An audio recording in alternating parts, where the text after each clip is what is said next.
What's up guys, Guillaume here and welcome back to Pro Cycling Model 2022 for episode number 3 of the Cervélo Career Mode Season 2. Today's episode, we're gonna see the UAE Tour, then the races between the UAE Tour and the Paris-Nice, therefore Guillaume, Drôme Classique, Legaglia, Strade Bianche, and if we have time, we're doing Paris-Nice as well. So an action-packed episode.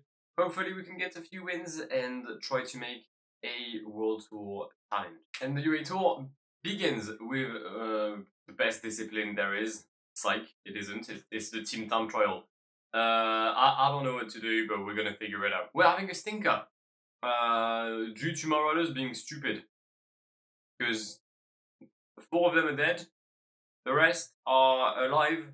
But see, the issue is that Bissiger goes at the back of this group here, and this group here cannot do anything to save their life. So it's not exactly great. Cross the line 47 seconds down. And it is 1 minute that we've lost today on Jumbo-Visma. Stage 2 on the way. -5 for Bissiger. That's the second -5 in 2 days for the Swiss. If you don't want to be here, just say it. I know you don't have fitness, but still, that's disgraceful. Who's my sprinter? Riley Pickrell? Probably Riley Pickrell or Fabien Linard. Yeah. Or Gould.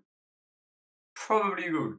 I cancelled the sprint in Abu Dhabi. I'll use the gel on everyone. Konovalovas is going to try and lead Fabien Linard, Gould, and Riley Pickrell.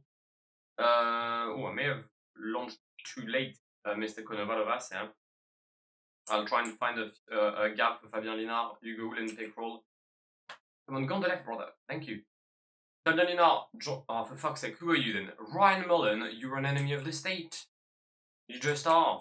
It's a shame. It's a shame. We could have had a good sprint, but we didn't. Why?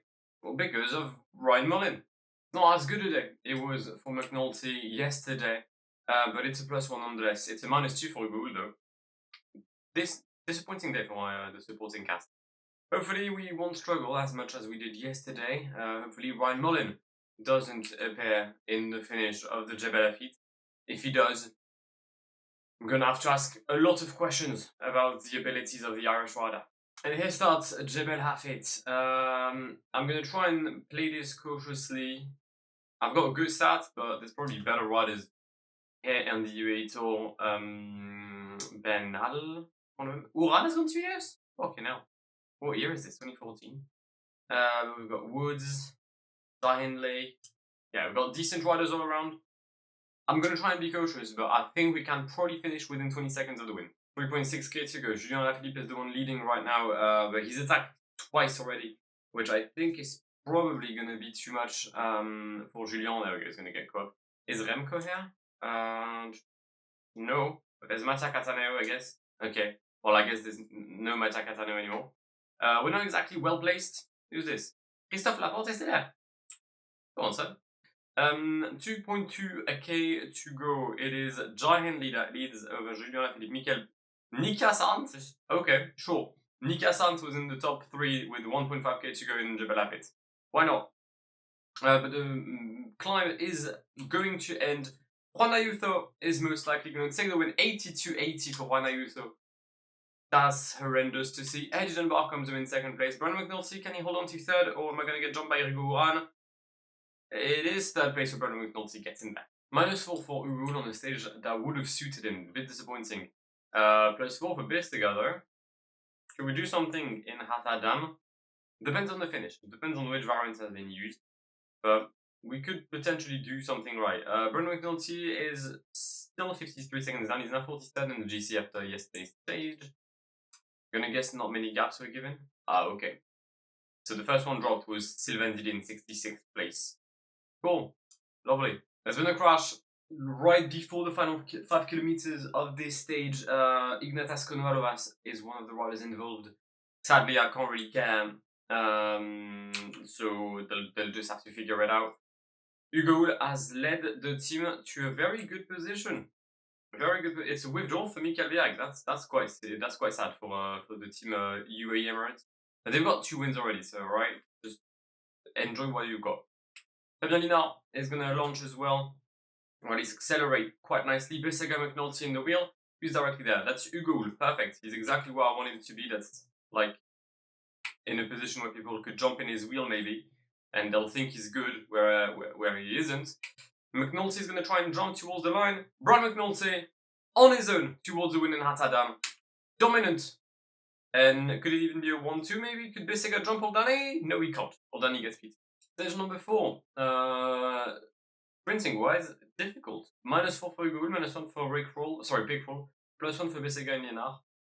Guess we're going for the Swiss rider today. It seems like the peloton doesn't care about the breakaway like I do. 8 minutes for this group. I mean, is that the plan? They just want to let everyone go? 5k left. The win is indeed for the breakaway. Peloton just didn't care at all. And it is a win for Michael Hepburn. No, Zoran Krafandersen joins it or jumps in on the line. We are going to have a new leader, and it is probably going to be Larry Warbus. Congratulations to the rider from Major des Arts Mondial. But yeah, the UAE did not do anything to try and prevent the breakaway from going. Like, the gap was 17 minutes, but at this moment, the peloton had increased their rhythm, so I was like, okay, maybe they're going to catch. They never did, despite my best efforts, pacing with Konovalovas, Nathan Pruner, and Riley Pickrell. Never worked out. Queen stage time. We've got a +2 on McNulty. That's quite decent. It gives him an 81, 82. Hugo with a 0. Probably going to be able to help for a bit. Better than nothing, I suppose. Nothing being the word I'll use to describe the rest of my team today. We're in the Jebel Hafeet. It is a 136 lead for the group of Stefan Kung, Pierre Latour, and David de la Cruz. They'll most likely be co-op eventually, but for now, just going to try and do exactly what I did on Jebel Hafeet. Manage my climb as best as I can, and when I need to make a move, or at least when I need to try and catch up some riders that have attacked, like Juan Ayuso most likely will, I'll have the necessary energy to do it. I've cancelled the summit and we still have 120 riders in the group. Interesting. Wait, why am I 223 down? Oh yeah, because Lyra was to the Jazzy. My bad, sorry. I thought for a second that had been dropped in a stage I'd forgotten about, but no. If anyone could try and, I don't know, make the race difficult, like Ineos, if you want a base, that'd be good. I'll try and liberate myself or free myself with McNulty. But I'm really not liking the current scenario. It's going to be a mass sprint in Jebel Hafeet. I have never seen that in like PCM. What happened? What is this? What was this? What was this stage? Well, I guess Bernal wins. Maybe Goju, Ayuso, one of the three. But what on earth was that? Final stage in the UAE, a sprint won between Dubai and Dubai after what could only be classified as a disappointing UAE Tour. For us, we got a stage win, but we're 36th in the GC, and that is definitely not where I was aiming to end up. So yeah, that stage with a massive breakaway absolutely ruined my hopes.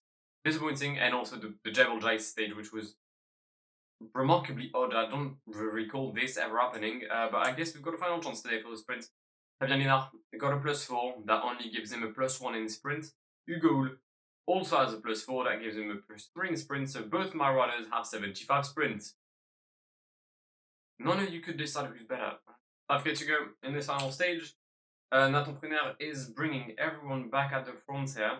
Doing a decent job, I have to say. He's doing a very decent job here. He's going to stop, but Bissega, Lienard, Hugo, our train is there. There's going to be a double right-hander, I think, or at least there's one right-hander, that's for sure. I don't want to launch too early with Fabien Lienard. There he goes. Hugo is well placed. Can he come back though? Can we do anything on this sprint? We most likely cannot. The win is for Arnaud Demar ahead of Stanislav Aniolkowski and Caleb Ewan, Jakobsen, Garza Cortina. Hugo came back. Probably should have launched a tad earlier. Probably should not have waited until Bissega died to launch Lienard. P6, disappointing where we could have done better. I think that's the words to wrap up this UAE Tour. Following this disappointing UAE Tour, we're heading to Belgium for Guillaume Lopet Newsblatt. It's a +3 for Pierre-André Côté, so I guess he's going to be my leader today. Mauro Schmidt could also play a card. I kind of forgot about this race, and that's why I sent Bissega to UAE. And also for the team time trial. But yeah, I could have done with a better rider here. We've got the Capelmur coming up in about 2 kilometers. If I remember last year, I think I won the Omlo. With Bissega, was it? Or Hugo, one of the two. This year we're going to attempt it with Pierre-André Côté. My lineup is not as good. So we'll see. I don't have any good teammates in Cobble except Mauro Schmidt that I'm currently using to try and protect Pierre-André. I mean, the less attack, the better for me right now. I'll take this rhythm. It's a group of 56 that starts the boss bag. Mauro Schmidt is going to lead, and we'll see what happens then. We got Matt Pedersen, Harry Sweeney, here's Arnaud Delis trying to seize up a move to come back and Pierre-André Côté, and then we're Van Aert. Alright, well, I guess we're going for a mass sprint then, just like last year. Oh, actually, maybe not. We've lucky dropped riders. Mark Cavendish is there? Interesting. Okay, well, I'm not going to lead these because that'd just be genuine suicide. Alright, anyone's going to follow those 3 riders though. Just on the 5k, and it looks like we are heading towards a sprint in the peloton to try and catch Harry Sweeney, Magnus Sheffield, and Mats Pedersen. The former world champion seems to be the big favorite here, but you never know. You never know. Everything is could happen. 2.2k. Don't know why I took the wheel of Rémi Cavagna. I was hoping he'd launch quicker, but he hasn't. 1.4k. Everyone has launched. So have I, but a bit too late, I think. The win today is going to be from Mark Cavendish, who holds off Benny Girmay and Alexander Christophe. Interesting winner of the Omoplatinus Belt. I have to say, it's a top 10 for Pierre-André Côté. Strade Bianche time. A2Z de Drôme Classique and the Trofeo La Griglia. We got a top 10 on both, but nothing worth showing, if I'm honest. Bit of a dismal performance in the Griglia. I had 3 riders in the first group with like 20k to go.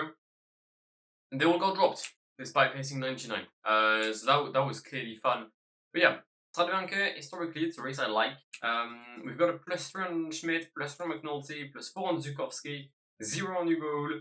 I think he's done well last year, if I'm correct. Or maybe I'm not. But I'm definitely looking forward to this Strade Bianche. I don't know, I feel like Mauro Schmidt could be a dark horse. 50 kilometers remaining. James Piccolo and Adam DeVos are trying to bring back Mauro Schmidt in the first group. I did get dropped in the previous sector, the San Martino in Grania. Despite going 84, I just got dropped on positioning mainly. So we're gonna try and come back. We successfully managed to bring the group back, but it doesn't mean that there's not gonna be another break like here, for example. So I'm trying to be as cautious as possible. Brandon McNulty is at the front of this group. Good thing is these guys seems to have like at least slowed down a bit. So maybe there's a slim chance that Mauro Schmidt could come back. Zukowski, if you go back in with McNulty, that'd be great. There's an attack here that Maxi Sharkman with 50k to go. Oh, and there's what we're not. Hugo just crashed. That's the teammate of Mauro Schmidt, gone. And thanks to a massive effort, Mauro Schmidt managed to come back on the group Evenepoel, Van Aert, Jorgensen, Kelderman, Roglic, and Mohoric. We've got Natanael Tesfazion in chasing. We also have Maxi Sharkman, who's still there. And a group of 3 up front with Luca Kobe, Georg Steinhauser, and Kobe Rossens. And the group ahead has a nice lead. 2 minutes with 28k to go. Sorry, with 18k to go. Steinhauser, Kobe Rossens could be unexpected winners of the Strade Bianche. But Mauro Schmidt is going to give it his all to try and propel McNulty towards another unexpected Strade Bianche win, if you ask me. I think if I had been smart, I would have gone for Mauro Schmidt today. But the fact that he got dropped quite early on and that he lost a lot of energy forced me to go for Brandon. As well, Van Aert attacks here. You've got Kuznetsov, Mohoric, Primož Roglic. I need to follow every single attack. I cannot afford to make a single mistake as Roglic goes again. We're going to come back on Steinhauser and Kobe Rossens. Mauro Schmidt is gone. Let's see if Brandon can come back on Primož Roglic. 8.9k to go in this Strade Bianche. We've got a group of 8 right now, but soon to be 7 because because Mauro Schmidt will die eventually. Make that a group of 6. Mauro Schmidt is still here. Not for long, but for now, he's doing the Lord's work. 3.4k. 3.4k. And we're still in the first group. I'm going to take the lead. Have Mauro Schmidt in my wheel. I don't know if that's going to do anything, but maybe it will. Alright, come on. Brian McNulty, Primož Roglic, Wout van Aert, Benoît Cosnefroid. That is the lineup. That is the riders with a chance to win the Strade Bianche. Brandon is good. Brandon seems good. So does Wout van Aert, if you ask me, sadly. It's going to be Wout van Aert versus Brandon McNulty. Come on, can we take the right-hander? If we can take it properly, we could have a chance to win. And Brandon McNulty defeats the world champion in Siena. It is a win for Cervélo. It is a humongous dub ahead of Wout van Aert and Primož Roglic. What a podium and what a race in the Strade Bianche. We're starting at Paris-Nice. This is going to be a race-packed episode, so I may just do like a previous one. If nothing happens in the stages, I'll just show the end. Because with the UAE Tour, the Omloop, Strada, I feel like this could be quite long. But I said I would do Paris-Nice, and also I don't want to do 2 episodes just to cover Cabaret because that would be a lot already. So yeah, Bruno McNulty, Raphael Parisella, Mauro Schmidt, James Piccoli, Lenny Martinez, Kono Valovas, and Pierre-André Coté is our lineup. Final race of Pierre-André Coté before a very long break, because it's going to be on 36 race days. It comes the end of Paris-Nice. He may do San Remo, but then he's going to have to take a massive break because his main objective is the Vuelta. We've approached the final KOM of the day, the Côte de Neaufle-le-Château. I'm going to go 95 with Kono Valovas to try and propel this team in the towards the best possible result. Is Trey going for a move here? No, that's just Hødegaard getting forward, I guess. Good rhythm by James Piccoli. Quite high, but good enough. It seems we're going to use a gel with James Piccoli as well. Where's Brandon? Brandon McNulty is very well placed. I'm somehow sprinting for McNulty today. Did not think I'd ever say that sentence, but I am. And here goes Mauro Schmidt. A bit of a downhill sprint as well. So the ECI may not be happy with the parkour. We're going to take the right-hander here with Brandon. It's not going to be a win. Let's be very much honest. It's not going to be a win, but if it could be a podium, I'd take it. Ethan Valent claims the stage ahead of Consoni. Brandon McNulty gets P3, already getting bonus seconds in our quest of winning Paris. Interesting stage today, because we've got the vultures of the wind exposed, the zone exposed to the wind at the very end. Just know for a fact I'm definitely going to abuse it. I just wanted that to be known. Not the best of days. I would have liked to see a +4, +5. I can work with a +3, I think. Here is the start of the wind zone, and I guess let the abuse begin. We're gonna go 87 with James Piccoli for now, and we'll see what happens. I'm gonna use everyone in my team except Brandon McNulty, so yeah. I'm hoping for big gaps, and so far so good. Peloton has been dropped, as expected. They'll most likely come back in these string of corners, but they've been dropped once. They can definitely drop again. Although I'll give them that, they're holding on a lot better than I had anticipated. A lot better. I'm even getting overtaken right now. Well, we did not create the gaps that we wanted, which is a shame. Let's be honest, it is a massive shame. So I guess it's gonna be a sprint. Jacopo Guarnieri trying to lead Arnaud Demar, but he's his only teammate, so Arnaud is not gonna be on his own. That's quite smart from FDJ. Arkea has attacked with 2 riders, because why not? Funny. Mauro Schmidt is gonna increase his rhythm to try and go for Brandon McNulty. There goes Mauro Schmidt. Oh god, Brandon did not take the wheel.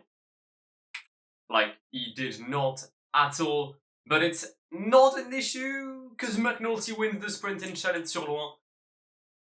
We did not create the gaps we wanted, but we got the expected result. It's a win today for Brandon McNulty. It's only -1 for McNulty. He's not winning the sprint. However, Mauro Schmidt or Pierre-André Coté, good. And the peloton is truly going for it here. With 5k to go, just a bit more. Kono Valovas unable to reach the front of this group. We're going to try and move past Jeremy Lecroix here, navigate our way through the peloton. There we go. Nice one, Kono. Good. As I said, we're going for Pierre-André Coté today. But if Mauro Schmidt could do something, I'd happily take it. If Brandon can just stay in the wheels and not lose as well, that'd be quite good. But James Piccoli has managed to sprint and leave us backwards. So we're not winning today. To the shock of like not many people, but I know people expected me to win. Bran Coquart claims the dub and reclaims the yellow jersey. Only kept it for 1 day. Not fun. And of course it was Simone Consoni, not Bran Coquart. I just can't read, nor do I see the difference between green and blue for the flag. Central well entry on its way. I absolutely did not watch the start of Brandon McNulty. I was too busy watching Guillaume Martin winning the Tour de l'Ain ahead of Matthias Kelmoze Jensen and Mauri van Sevenant, but we move. We're in the downhill portion of this time trial. Brandon is well placed. I mean, whether I'll win or not, I don't know. I think Matteo Sobrero, sorry, has done a good enough job to try and get the win in Saint-Amand-Montrond. But there is definitely a possibility in which we'll claim the jersey back. Bright also across the line, 5 seconds behind Matteo Sobrero. It's P2, but it's probably P1 in the GC because Constantly is not going to win.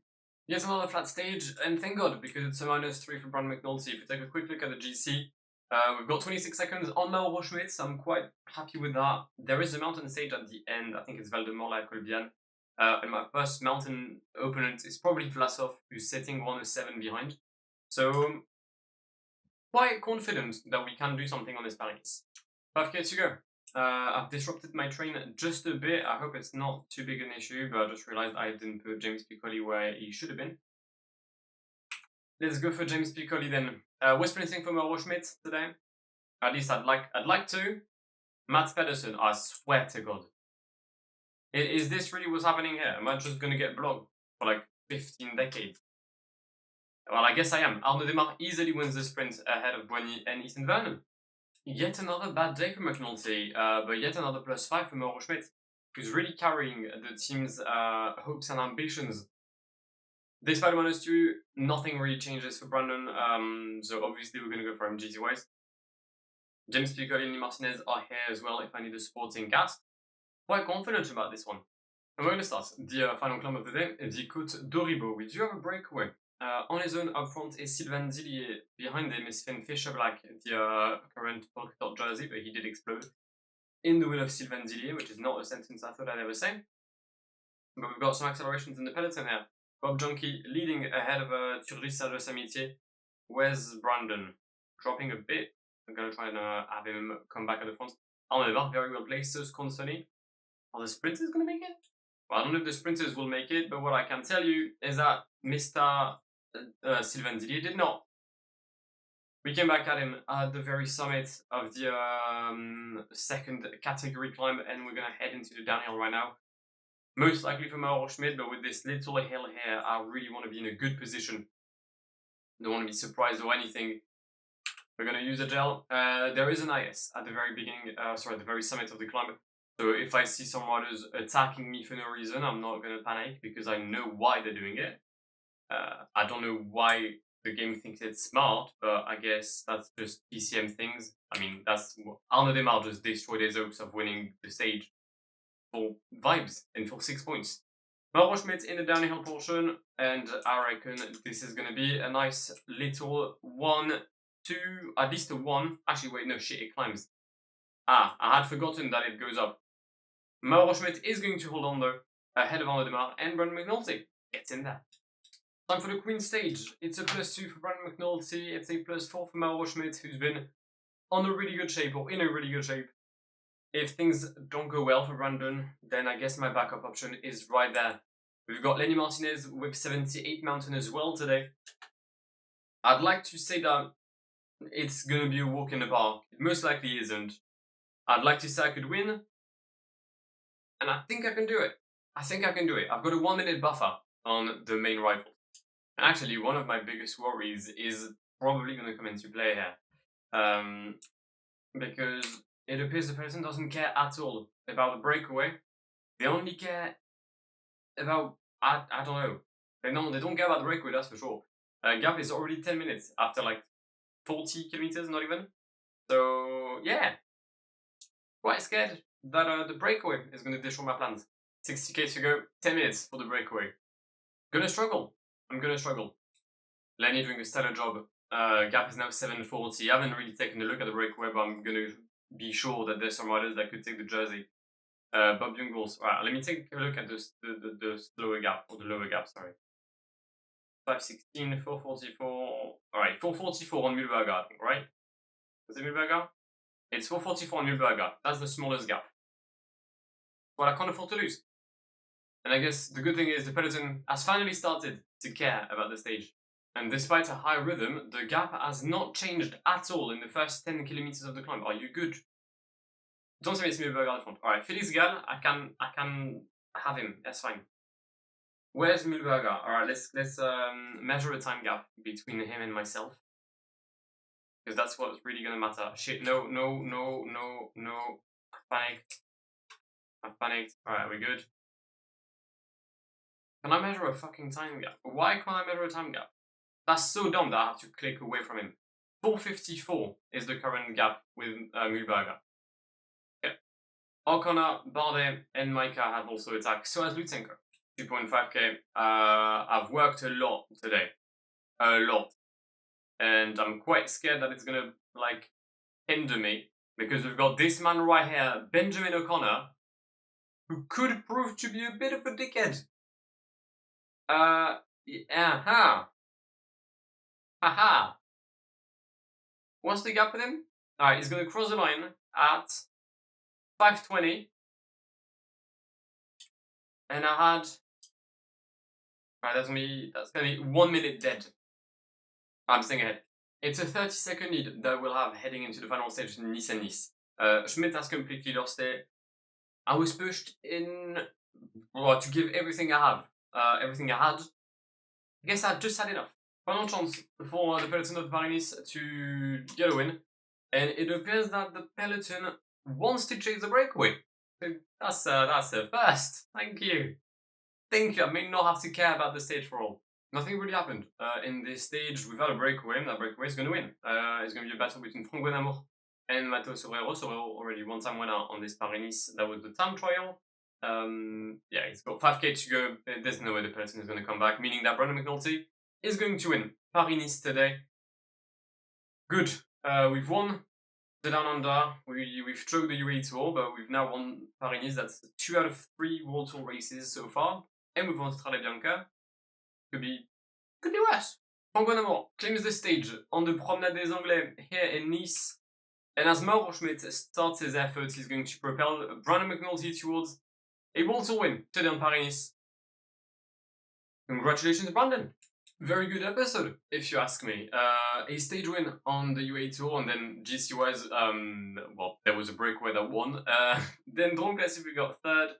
Strade Bianche, we got 4th, but mainly we got 1st. Through Brandon McNulty, and that was the start of the McNulty show, because then Paris-Nice, I mean, he's won 3 jerseys, including yellow, and he's won a few stages as well. So, can't really complain. Mauro Schmidt has also claimed the stage. Yeah, happy with that. Ranking-wise, we are now the best team in the World Tour. We are the best team in Continental, the best team in Super Prestige, the team that won the most. And we're not the rider that won the most, sadly. Just one more win in March, and Brandon will overtake Marceli Boguslavski. Boguslavski? Yeah, that one. So yeah, a successful episode for us. In the next one, we're gonna have Milan-San Remo, Étroit Rolbeek, Grand Game, Drigas de... is it Drigas de... No, Dwars of Vlaanderen, sorry. Ronde of Vlaanderen, and Paris-Roubaix. And fuck it, Amstel Flesh Wallen as well. And you know what? Fuck it, Liège-Bastogne as well. As I said, storming through the season so we can get in World Tour and start to have fun. Because maybe next year, something fun could happen. I don't know. But if you enjoyed today's episode, and do feel free to leave a like down below if you want to see more of this content in the coming days and weeks. Feel free to subscribe if you haven't done so already, and I'll catch you very, very soon. My name is Guillaume. Have an amazing day. See ya. Pass me the funk, get your funk on, girl, and don't you ever let it go. We're getting drunk in here, and what comes next will never